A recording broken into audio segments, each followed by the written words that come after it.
Hey Pathfinders, good to see you again. Back for another day, a lesson in what I have learned from the stay-at-home order that we've had. I was just kind of thinking, it's Mother's Day, so happy Mother's Day to everyone out there. And one of the things that I was going to do for Mother's Day is I'm cooking one of my favorites, and this is something that you guys can do at home too. It's pretty simple.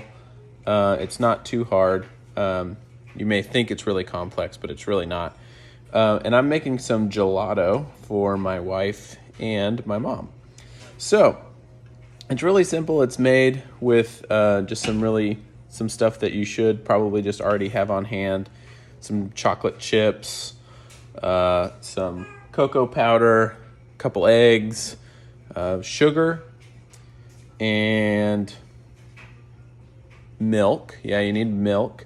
Whole milk if you have it. If not, you can use 2% and some cream, or if you're really going for it, you can use some whipping cream and whole milk. So right now, the first thing that I'm doing while I'm talking to you guys is I'm melting some of the chocolate chips. So I'm making a double batch right now, so I gotta do a little math to half this for you guys. But you take 4 ounces of chocolate chips. I'm using dark chocolate chips because dark chocolate is better than any other chocolate, but you can, bittersweet is what's usually recommended in recipes. But what you do is you just put it in a Pyrex bowl and you put it over a little bit of heat don't put it directly on the heat. Don't do that. But you put a saucepan there with a little bit of water in it, and you start to boil it, and the steam heats up the bowl, so it gives it a nice melting action there on the chocolate chip. So once that's all melted, it's going to kind of stay all melted. It's not going to freeze back solid for a long time, so that's kind of our first step right there. And if you're wondering, if you don't have a food scale, 4 ounces is about half a cup. So half a cup will make it a little bit chocolatier, and that's going to be awesome, right? So chocolate chip stuff is done. All right, so we'll just set it there. You can see the water's boiling there. Okay, so that goes off. And then we are gonna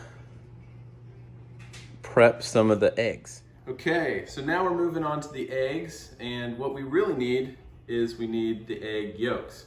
So remember, I'm making a double batch, so you guys will just need to make a single batch, or I guess you could make a double batch, but you'll need 2 egg yolks. So what we're gonna do first is we are going to crack the egg, and then you wanna hold it up like this so you can catch the yolk in there.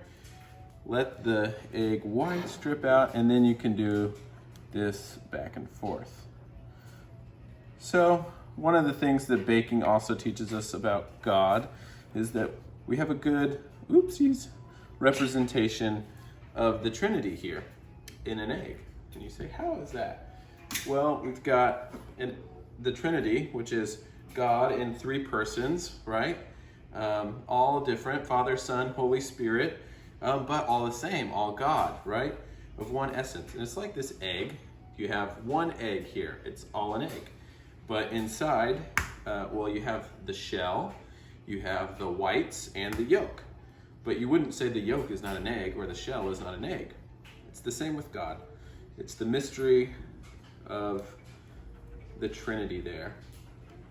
It's not a perfect analogy, it falls apart, but it's a pretty good one. So we're gonna separate out our egg yolks there. We want the egg yolk in the mixing bowl. I've gotta do 2 more. If you aren't comfortable with that, you can also do a different way, which is a little messier, but it's also fun. You just cup your hand like this, pour it in, and let the egg whites run through your fingers. Give it a little shake, and you have an egg yolk. So that one's a little easier to do.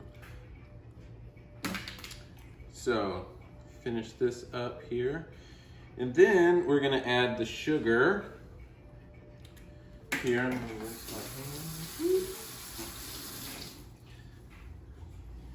hand. And for 2 egg yolks, it'll be half a cup of sugar. So I'm gonna be doing a full cup, but you guys will do half a cup of sugar. 1, 2.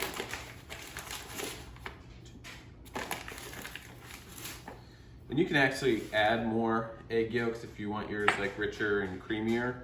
I've done that and it's really good. So you get your whisk here, and then you're just gonna whisk it all together in there. It's gonna look like,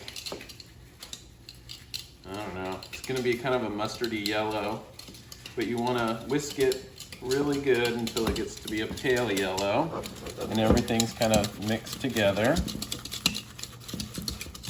You can do this in a mixer too, or by hand, but it's not hard to do, so. Okay, so then we have our egg yolk sugar mixture. Now we're gonna move on to the milk.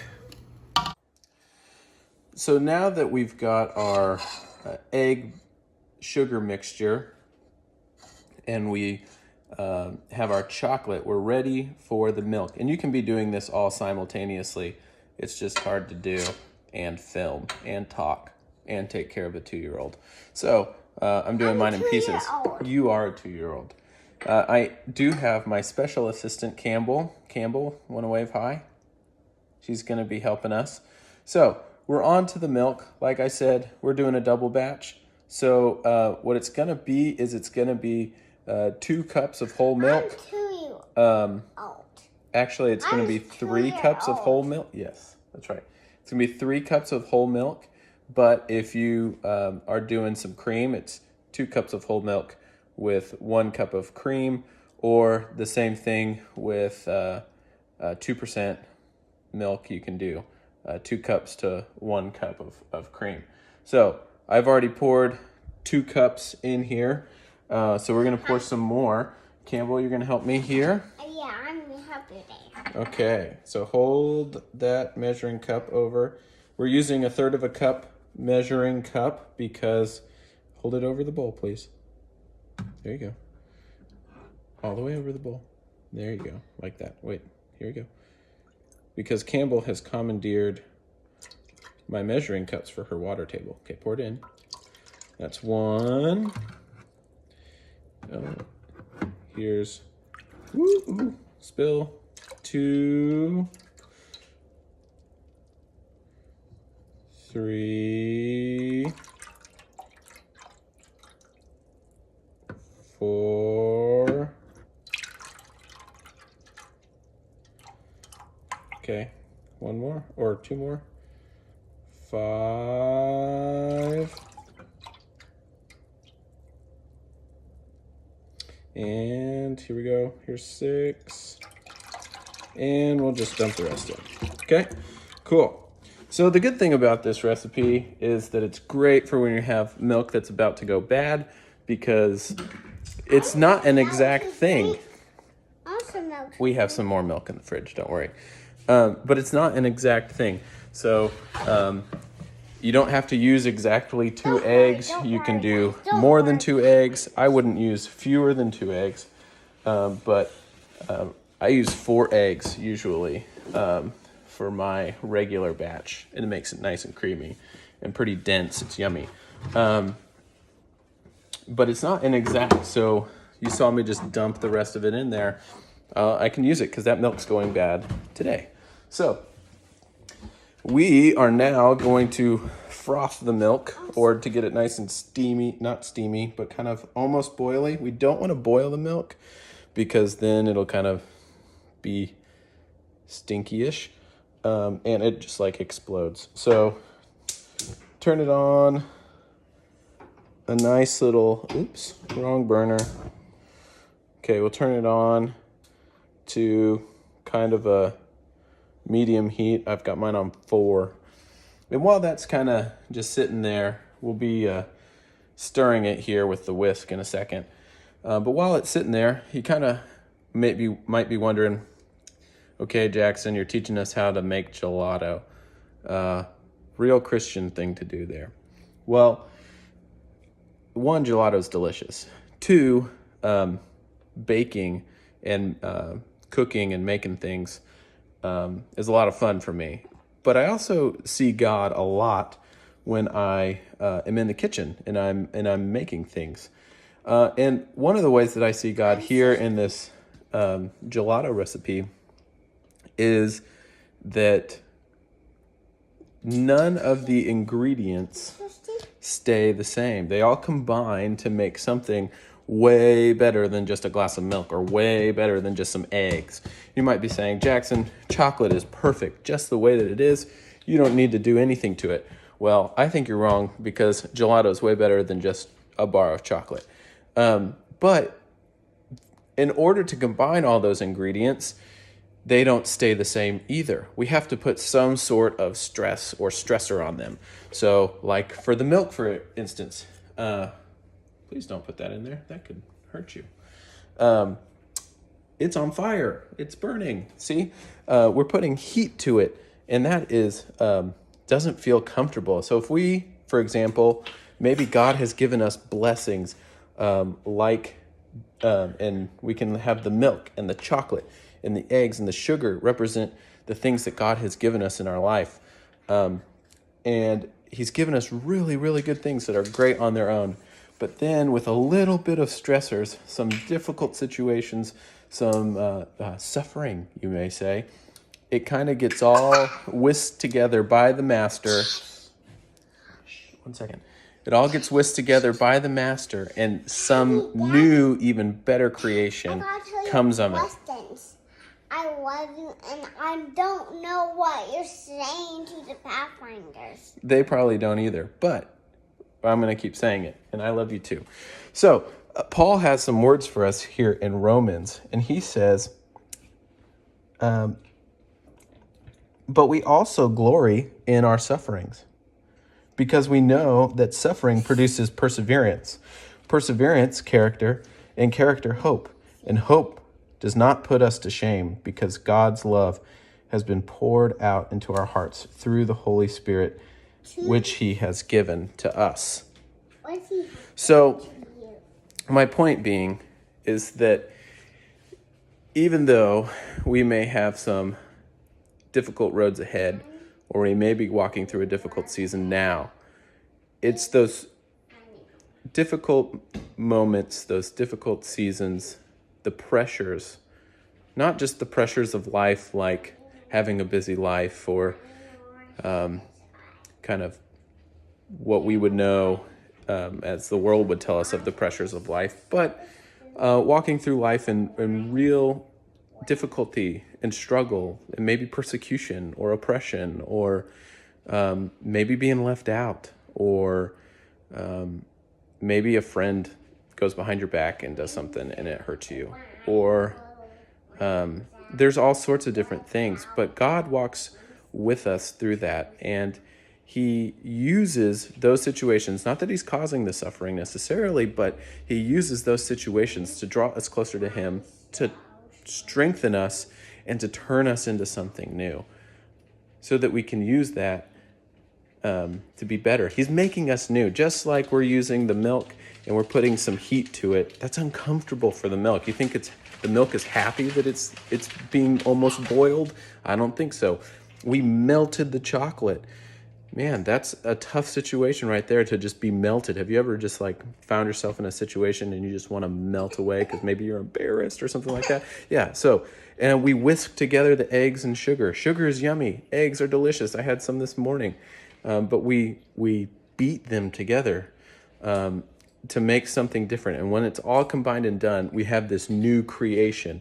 And that to me speaks of God and exactly what he's doing in your life and what he's doing in my life is that he's making us new creations. For anyone who is in Christ is a new creation. The old has gone, the new has come. And I don't think that that is just a standalone statement. I don't think that we are made a new creation and then voila, we're just the new creation. I think it's true at our conversion, but God continues to make us new and make us new again and make us new again.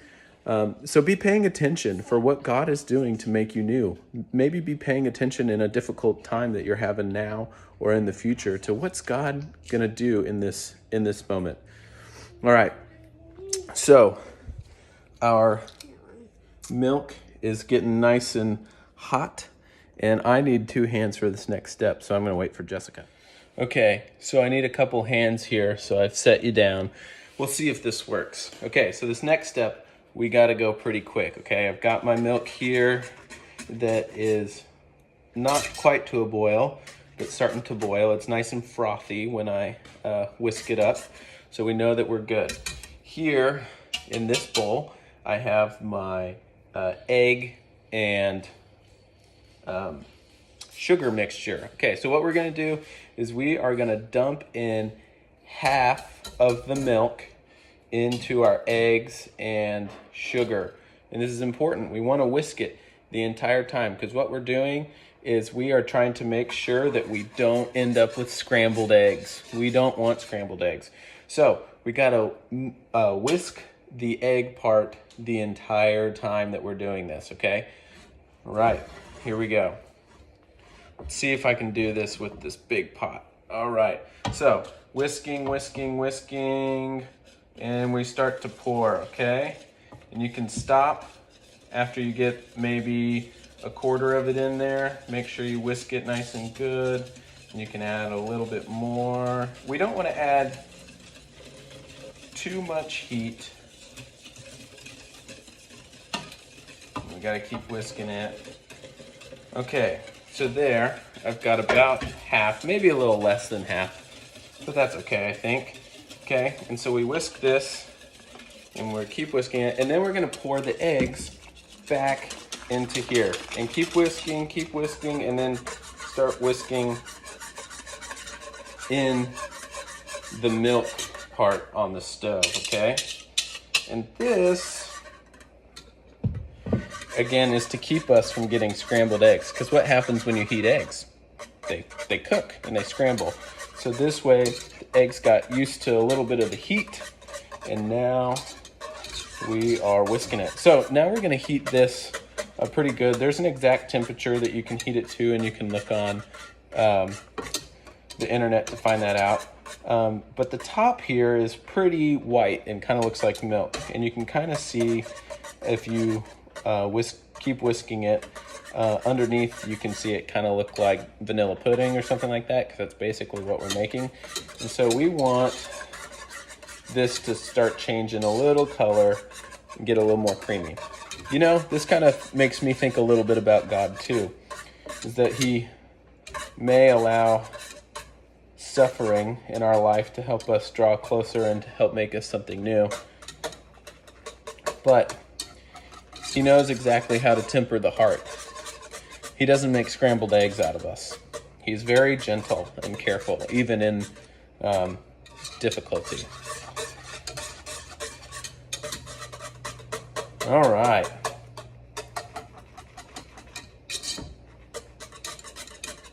We're getting there. Okay, now I've got this going pretty good, okay? They say if it coats the back of the spoon, then you're good. So if it kind of starts to stick to your whisk a little bit, then you're good, okay? So what I did is I just turned off the heat, okay? So now because it's still kind of warm on the burner, I'm gonna add the delicious melted chocolate. Swoop. And where's my lovely assistant, Campbell? Yeah. Come here. I got a treat for you. So we add the chocolate. And I told her that if she helped me and was good, which she was, then she could lick the spoon. I want to lick the spoon. Yeah, you do. All right. So our chocolate is, there you go, in the mixture. Don't make too big of a mess. Our chocolate's in the mixture. It's gonna be nice and thick glob there at the bottom, okay? You can turn back on the heat if you want. I might end up having to do that. But now we want to whisk this. Yeah, I'm gonna turn on the heat a little bit. Oopsies. Okay, and this way we can get some nice chocolate melted in there. But we don't want to burn the chocolate. Oh, there we go. And we don't want to burn our gelato, or else it'll be kind of eggy. Okay, so you see there, it turned a nice chocolatey color. There's still some more chunks in there, but I found that chunks of chocolate are yummy when we're talking about this chocolate gelato here. So, bam. Now I'm turning off the heat here, and then kind of our second to last step. Nice and whisked in. Bam. Now we take some good cocoa powder. You use a high quality cocoa powder is what they say. This is just what I had in my pantry, so this is what I'm using. I don't know an exact measurement either. So I just kind of hit it pretty good. I'm thinking it's probably about, I don't know. I'll look it up and I'll post it below. And I'll post the recipe with this if you guys want to try this at home. If not, I hope you've just been entertained. But we whisk this in here, leaving the chunks, because when you get a burst of that cocoa powder in the gelato, woo-wee, I'm telling you, man, it's delish. All right? All right, now that we've done all the steps, you see I've got 2 bread pans here, and that's how we're gonna make our gelato. We're gonna pour it straight, whoop, into the bread pans, okay? So if you're just making 1 batch, you just pour it all in. If you're making 2, it's half. And then I guess you could pour it all in one, but I'm taking mine to 2 different places. So half and half. Top this one off a little bit. There we go. Get some good stuff there. All right. And now after that, we go straight into the freezer. All right, the last thing that we need to do is every 30 minutes for the next 3 hours, that's right, that's 6 times, you need to take your gelato out of the freezer. See, I've got it here, and I just have a silicone spatula thingy. But you can use a whisk, or a wooden spoon works great too. And you just give it a little twirl. You don't have to mix it up super intently. It's just a slight churn. Get the stuff that's on the top to the bottom, and the stuff on the bottom to the top. That'll get more difficult with each churn. Right now, it's the consistency of pudding, which is great. That's what it's supposed to be. And just keep doing that. And now, you've got your sweet treat. So remember all the blessings that God gives us, and even the struggles that we go through, or the difficult times that we go through.